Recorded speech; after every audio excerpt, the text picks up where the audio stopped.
Good morning students, welcome to my channel channel classes. आज हम लोग इस वीडियो के माध्यम से मैट्रिक बिहार बोर्ड परीक्षा 2023 के लिए सब्जेक्टिव प्रश्न को देखेंगे, जो हमारे विषय जो विज्ञान से लिया गया और ये चैप्टर 6 प्राकृतिक संसाधनों का प्रबंधन से लिया गया। फ्रेंड्स, तो चलिए क्वेश्चन की तरफ चलते हैं। उससे पहले आप लोग वीडियो को लाइक कर दें, अपने दोस्तों को पास शेयर कर दें, और चैनल पर नए हैं या अभी तक आपने सब्सक्राइब नहीं किए तो प्लीज़ चैनल को सब्सक्राइब करके बेल आइकन का बटन दबा दें, जिससे कि हमारा सारा वीडियो आप लोग को दिख सके। तो चलिए फ्रेंड्स चलते हैं क्वेश्चन की तरफ। क्वेश्चन दिया गया, अपने प्राकृतिक संसाधनों के संरक्षण हेतु 5 कार्यों का उल्लेख करें। जो भी लेसन में ये चैप्टर में फ्रेंड्स इम्पोर्टेंट प्रश्न होंगे, उस प्रश्न को हम गेस कर देंगे। आप लोग उस प्रश्न को थोड़ा सा ध्यानपूर्वक देखिएगा, ताकि एग्ज़ाम में वो प्रश्न छूटे ना। अधिक से अधिक नंबर लाने का प्रयास करें, कम से कम 90% लाने का प्रयास करें फ्रेंड्स। तो इस प्रश्न का आंसर हो जाएगा आपका, अपने प्राकृतिक संसाधनों के संरक्षण हेतु 5 कार्यों का उल्लेख करना है। तो इसको लिखेंगे कि 5 कार्य निम्नलिखित है। फर्स्ट में मित व्यतिता पूर्वक उपयोग करके, दूसरा हो जाएगा आपका वृक्षारोपण द्वारा, तीसरा हो जाएगा वैकल्पिक साध, और चौथा हो जाएगा समुचित रख रखाव, पाँचवा हो जाएगा नियंत्रित एवं दरगामी प्रयोग हेतु जागरूक कर। और ये जो प्रश्न है फ्रेंड्स, ये VVI प्रश्न है, इसलिए इस प्रश्न को आप लोग याद रखिएगा। नेक्स्ट प्रश्न है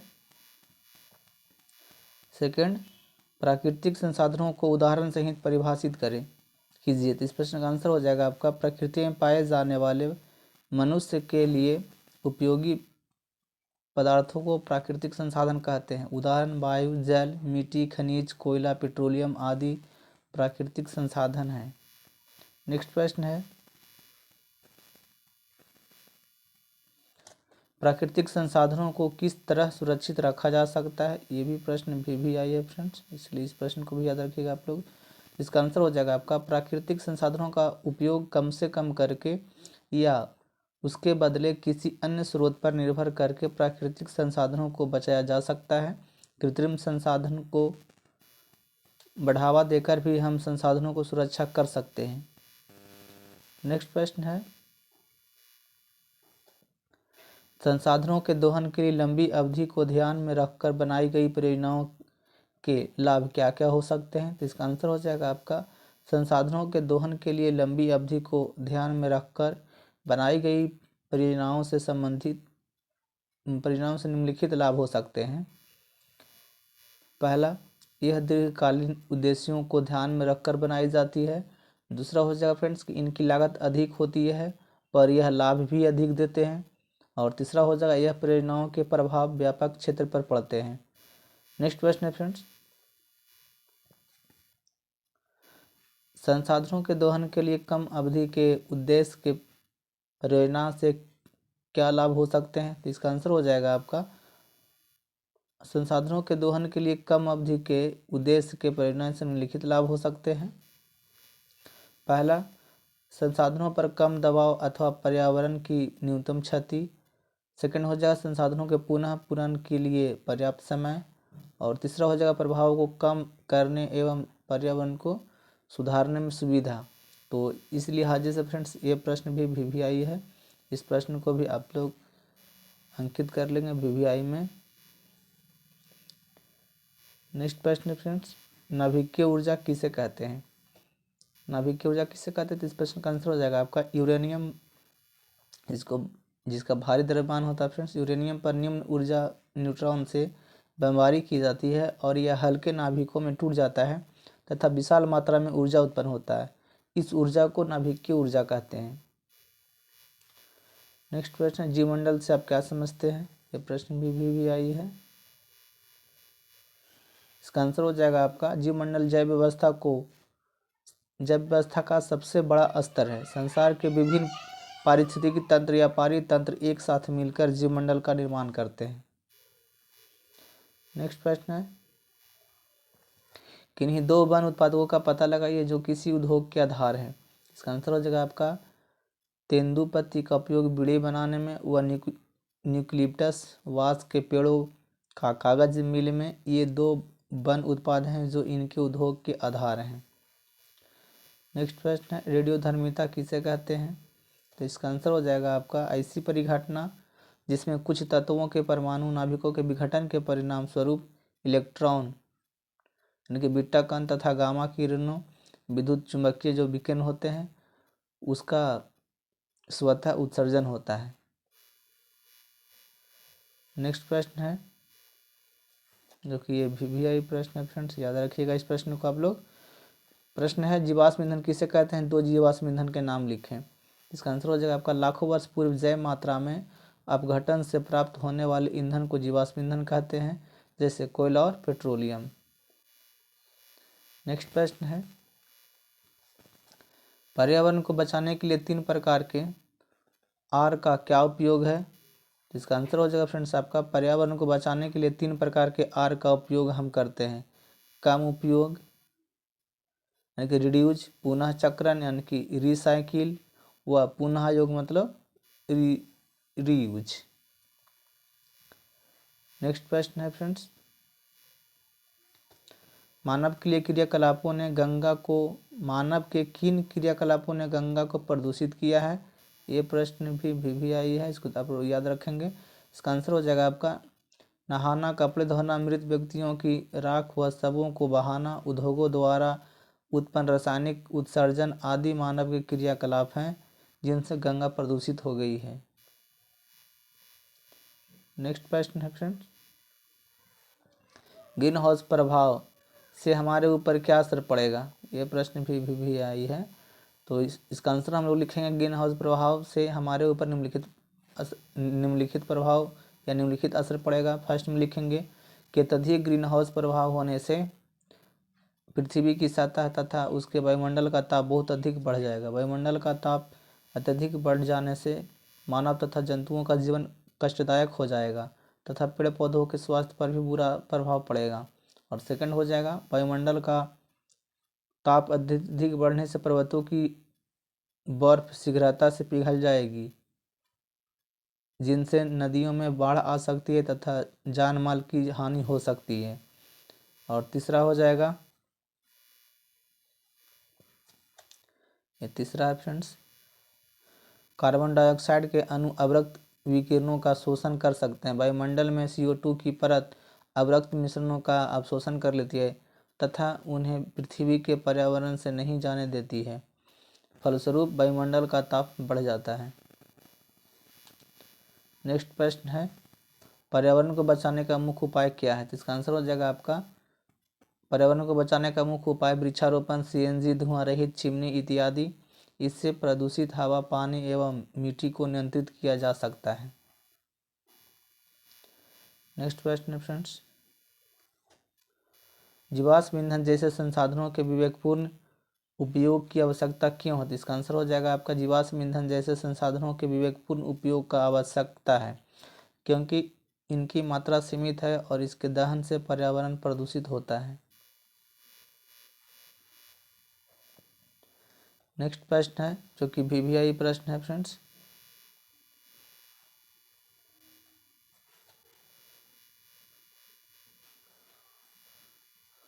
बाघ संरक्षण योजना क्या है, इसे कब लागू किया गया था। तो इसका आंसर हो जाएगा आपका जंगल के लगातार कटने के कारण बाघ की संख्या घटती जा रहा है। इसे बचाने के लिए बाघ संरक्षण योजना तैयार किया गया जिसके अंतर्गत 28 टाइगर रिजर्व भारत में खोला गया। यह योजना भारत सरकार के साथ वर्ल्ड वाइल्ड लाइफ फंड का भी है। इसे भारत में 1995 में लागू किया गया था। नेक्स्ट प्रश्न है विभिन्न वन उत्पादकों के दावेदार कौन है। तो इसका आंसर हो जाएगा विभिन्न वन उत्पादकों के दावेदार निम्नलिखित है। फर्स्ट है वन के अंदर एवं उनके निकट रहने वाली अपनी अनेक आवश्यकताओं के लिए वन पर निर्भर रहते हैं। सेकंड हो जाएगा सरकार वन विभाग जिसके पास वनों का स्वामित्व है तथा वे वनों से प्राप्त संसाधनों का नियंत्रण करते हैं। तीसरा हो जाएगा उद्योगपति जो तेंदुपत्तों का उपयोग बीड़ी बनाने से लेकर कागज मिल तक विभिन्न वन उत्पादकों का उपयोग करते हैं परंतु वे वनों के किसी भी एक क्षेत्र पर निर्भर नहीं रहते। और चौथा हो जाएगा वन्य जीव एवं प्रकृति प्रेमी जो प्रकृति का संरक्षण इसकी आधा अवस्था में करना चाहते हैं। नेक्स्ट प्रश्न है फ्रेंड्स घुमंतू चरवाहों को विशाल हिमालय राष्ट्रीय उद्यान में रोकने का क्या नतीजा हुआ? तो इसका आंसर हो जाएगा आपका घुमंतू चरवाहों को विशाल हिमालय राष्ट्रीय उद्यान में रोकने से वहाँ घास पहले बहुत लंबी हो जाती थी, फिर लंबाई के कारण जमीन पर गिर जाती थी, जिससे नई घास की वृद्धि रुक जाती थी। तो ये प्रश्न भी मोस्ट इम्पॉर्टेंट है, इसलिए इसको भी ध्यान रखिएगा आप लोग। नेक्स्ट प्रश्न है, राष्ट्रीय पुरस्कार अमृता देवी बिश्नोई पुरस्कार किसके स्मृति में दिया जाता है? तो इसका आंसर हो जाएगा राष्ट्रीय पुरस्कार अमृता देवी बिश्नोई पुरस्कार अमृता देवी बिश्नोई के स्मृति में दिया जाता है, जिन्होंने 1731 में जोधपुर के पास खेलराव गांव में खेजड़ी वृक्षों को बचाने हेतु 363 लोगों के साथ अपने आप को बलिदान कर दिया था। इस लिहाजे से फ्रेंड्स ये प्रश्न भी आई है। नेक्स्ट प्रश्न है, गंगा प्रदूषण पर टिप्पणी लिखें। तो इसका आंसर हो जाएगा आपका गंगा हिमालय में स्थित अपने उद्गम गंगोत्री बंगाल की खाड़ी में गंगा सागर तक 2500 किलोमीटर तक की यात्रा करती है। इसके किनारे स्थित नगरों ने इसमें उत्सर्जित कचरा व मल प्रवाहित कर इसे एक नाले में परिवर्तित कर दिया है। मानव के अन्य क्रियाकलाप जैसे नहाना, कपड़ा धोना, मृत व्यक्तियों की राख एवं शवों को बहाना, उद्योगों द्वारा उत्पादित रासायनिक उत्सर्जन ने गंगा का प्रदूषण बढ़ाकर इसमें कोलिफॉर्म जीवाणु उपस्थित द्वारा जल को संदूषित कर दिया है। जल में इन सब के विषैले प्रभाव के कारण जल में मछलियां मरने लगी है। नेक्स्ट प्रश्न है, कैसे कहा जा सकता है कि वन विविधता के विशिष्ट स्थल है? ये भी प्रश्न है, तो इसका आंसर हो जाएगा आपका वन जैव विविधता के विशिष्ट स्थल है। जैव विविधता का एक आधार उस क्षेत्र में पाई जाने वाली विभिन्न स्पीशीज की संख्या है, परंतु जीवों के विभिन्न स्वरूप कवक, फर्न, पुष्पी, पादप, सूत्रकृमि, कीट, पक्षी, सारी,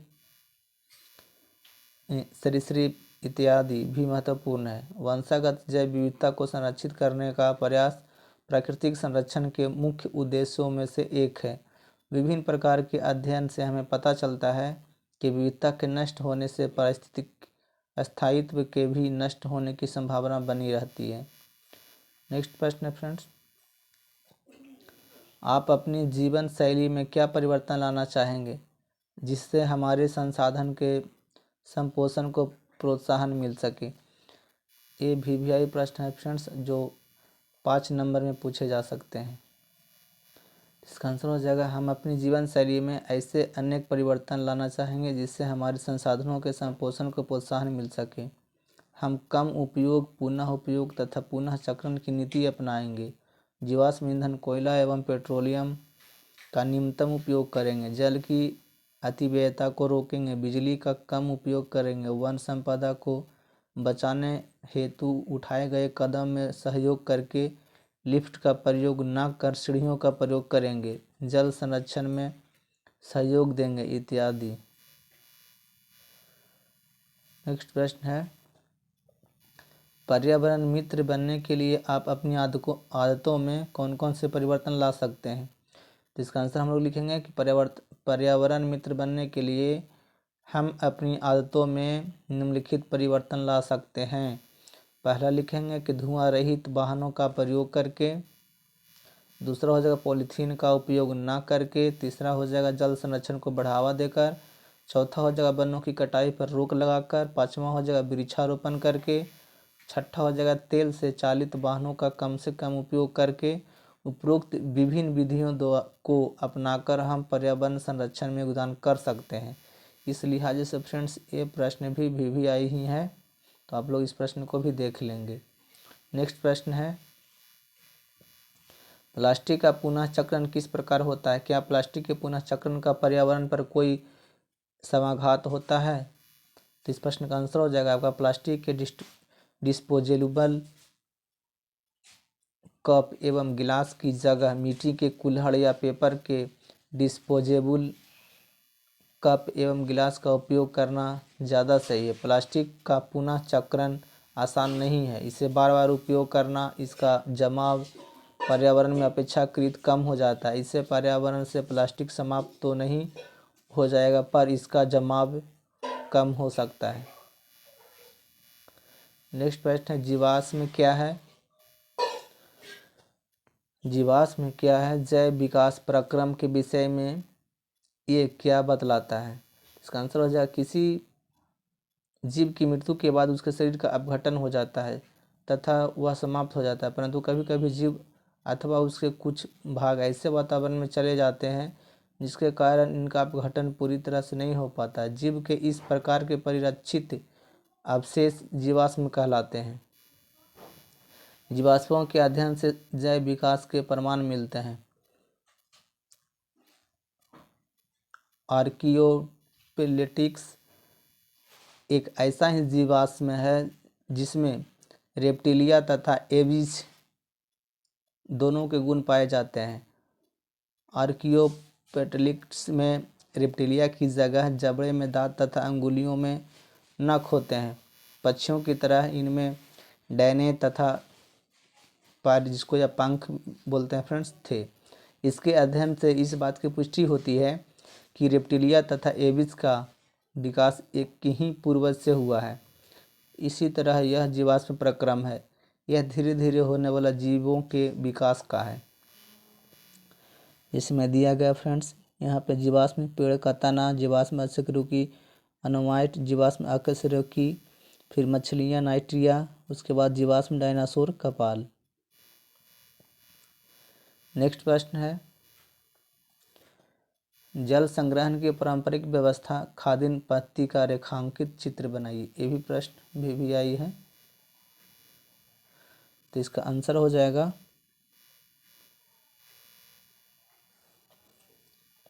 इस प्रकार से चित्र बना देंगे हम लोग। पहले कूप, जो उथला कूप हुआ है, फिर खारा क्षेत्र है जल का, खादित बंध है, ये जो नीचे में है ये जो जल स्रोत है, खादित तथा अय्याब जिसको फसल वाला क्षेत्र ये है, और ये जल ग्रहण क्षेत्र है, यानी कि जल ग्रहण क्षेत्र की पारंपरिक व्यवस्था खादिन पत्ती का आदर्श व्यवस्थापन। इस प्रकार हम लोग चित्र बना देंगे, नंबर मिल जाएगा।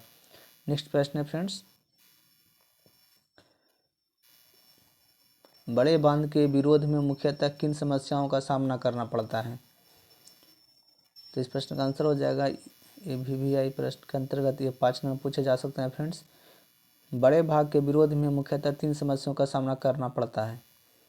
पहला कि सामाजिक समस्याएं, इससे बड़ी संख्या में किसान और आदिवासी विस्थापित होते हैं और इन्हें मुआवजा भी नहीं मिलता है। दूसरा हो जाएगा आर्थिक समस्याएं, इसमें जनता का बहुत अधिक धन लगता है और उस अनुपात में लाभ अपेक्षित नहीं है। तीसरा पर्यावरणीय समस्याएं, इससे बड़े स्तर पर वनों का विनाश होता है तथा जैव विविधता की क्षति होती है।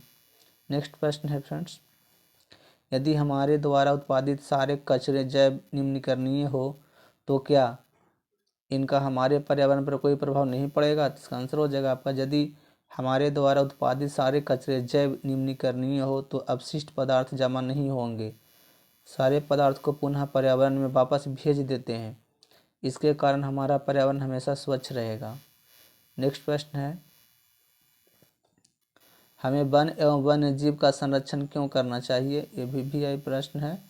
इसका आंसर हो जाएगा आपका, हमें वन एवं वन्य जीव का संरक्षण इसलिए करना चाहिए क्योंकि वन जैव विविधता के विशिष्ट स्थल है। जैव विविधता का एक आधार उस क्षेत्र में पाई जाने वाली विभिन्न स्पीसीज की संख्या है, परंतु जीवों की विभिन्न स्वरूप जैसे कि जीवाणु, कवक, फर्न, पुष्पी, पादप, सूक्ष्म कृमि, कीट, पक्षी, सरीसृप इत्यादि भी महत्वपूर्ण है। वंशागत जैव विविधता को संरक्षित करने का प्रयास प्राकृतिक संसाधन के मुख्य उद्देश्यों में से एक है। प्रयोगों एवं वस्तु स्थिति के अध्ययन से हमें पता चलता है कि विभिन्नता के नष्ट होने से पारिस्थितिक स्थायित्व भी नष्ट हो सकता है। विभिन्न व्यक्ति फल, नट्स तथा औषधि एकत्र करने के साथ साथ अपने पशुओं को वन में चराते हैं अथवा उनका चारा वनों में एकत्र करते हैं। तो फ्रेंड्स, इस वीडियो में कुल 29 प्रश्न थे। यदि आप लोग को ये वीडियो अच्छा लगा हो तो लाइक कीजिएगा अब अपने दोस्तों को पास शेयर कीजिए, और चैनल पर नए हैं या अभी तक आपने सब्सक्राइब नहीं किए हैं तो प्लीज़ चैनल को सब्सक्राइब करके बेल आइकन का बटन दबा दें, जिससे कि हमारा सारा वीडियो आप लोग को दिख सके।